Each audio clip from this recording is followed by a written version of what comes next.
Давайте еще одну красивую историю расскажу. У меня подруга 8 лет назад родила ребенка, волчья пасть и зайчья губа. Выглядит это очень некрасиво. Мы искали врачей. У нас в Казахстане эту операцию делали в 3 или в 4 этапа. Мы начали искать за границей и нашла врача в России. Он чеченец по происхождению.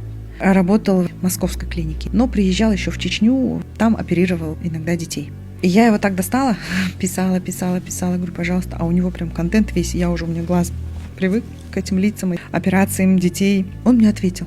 Потом я забеременела на сына, подружка говорит, я тебя не возьму с собой. И они решили лететь с мужем. И операцию сделали из фонда Ахмата Кадырова. Я вначале не могла понять, почему такое отношение ко мне, потому что переписывалась только я с ним. Их встретили, они прилетели через Грузию, ехали очень долго, приехали они где-то в час ночи, их встречали с большим дастарханом, дали большую палату, которая там есть, их даже местные там не лежали. То есть прям освободили вип-палату, весь персонал ждал их, представляете, от медсестер до главврача, как будто летел какой-то, я не знаю, ребенок президента. У меня подруга говорит, я не понимаю, говорит, почему? А знаете почему? Почему? Потому что казахи.